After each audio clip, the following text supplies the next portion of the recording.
Hello everyone, I welcome you all to this lesson. Today I am going to discuss the difference between a very important figure of speech, that is pathetic fallacy and personification.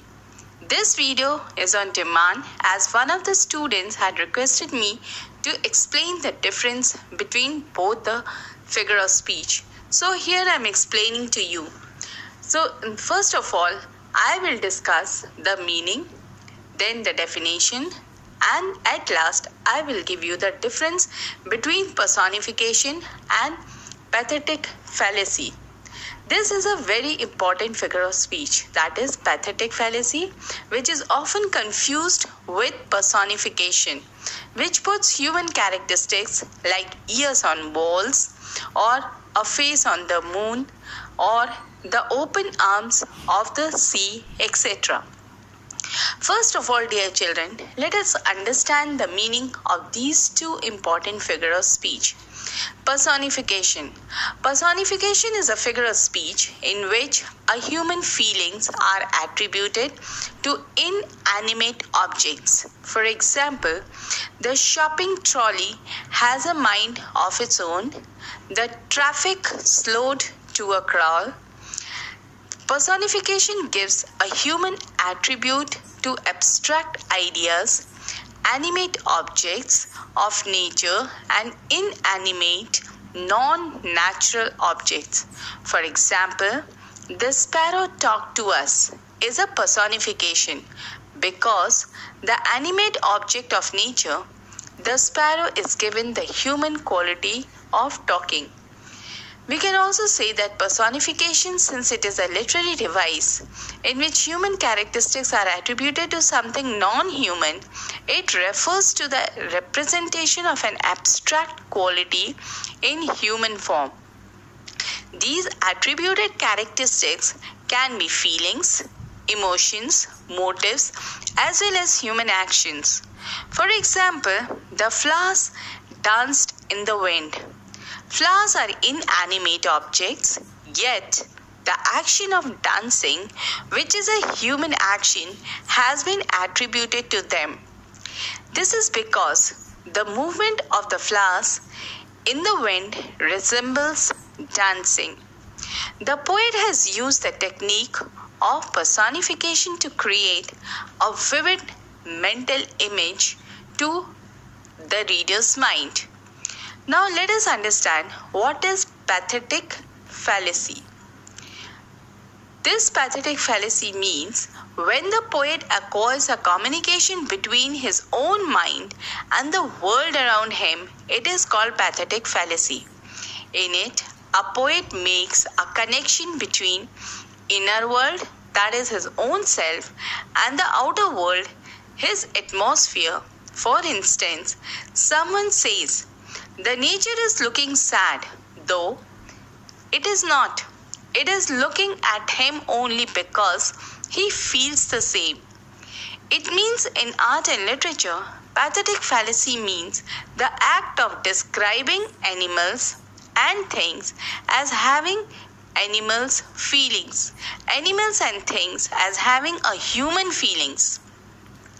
Pathetic fallacy is used to describe the habit common among poets of assuming an equation between their own mood and the words about them.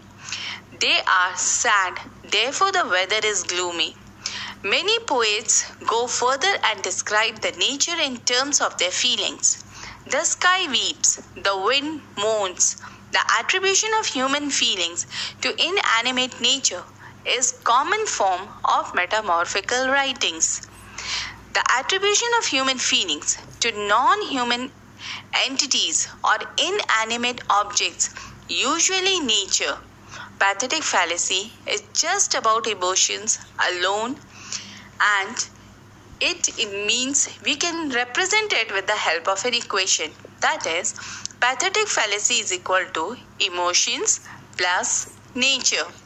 For example, the sun smiled down on us all that day, spreading its happiness about the place.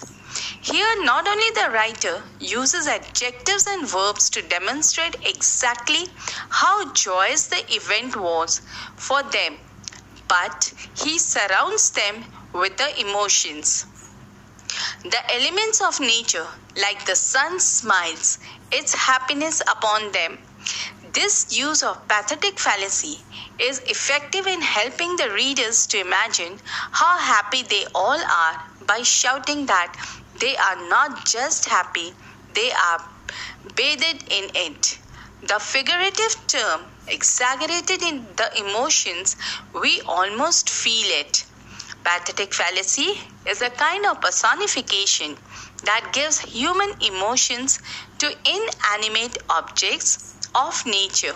For example, the somber clouds darken our mood in a pathetic fallacy, as human attributes are given to an inanimate object of nature reflecting a moon.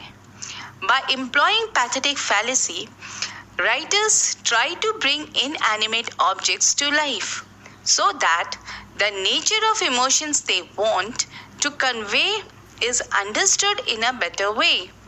Pathetic fallacy involves the reflection of characters, feelings, and emotions or actions of the story through inanimate objects.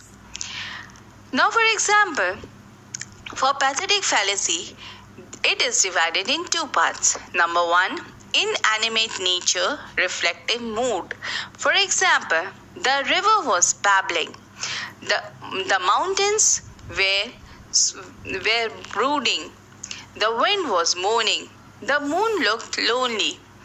In case of weather, the doom black sky made the soldier fearful. The heavy ocean made us feel ill. The wind howled outside as the orphans cried. Now, in case of personification, the first part is the animate nature. For example, the flowers are within nodding their heads. Number two, the lion was glaring at me. Number three, the trees were staring at us. The second part of personification example is non-natural objects. For example, the mobile phone had a mind of its own. The words were leaping off the page. Now, dear children, I'll give you the difference between personification and pathetic fallacy. Number one, pathetic fallacy is the attribution of human qualities and characteristics to inanimate objects of nature. Just remember, inanimate objects of nature. Whereas personification is the attribution of human qualities to non-human things or the representation of an abstract quality in human form. Number two, pathetic fallacy is a type of personification, whereas personification is a broader term. Number three, pathetic fallacy is used to reflect the actions and emotions of the story in nature, whereas personification is used to create vivid imagery and beautify the text. Number four, pathetic fallacy is given inanimate, that is non-living nature, human terms used to describe a character, mood in relation to weather, whereas personification is giving animate, that is the living nature, non-natural objects and ideas, human terms. It adds tantalizing and thought-provoking dimensions to our writing. So, dear children, with these words, I end my lesson. Hope this topic is clear to you and it will be beneficial for you in your study. Thank you.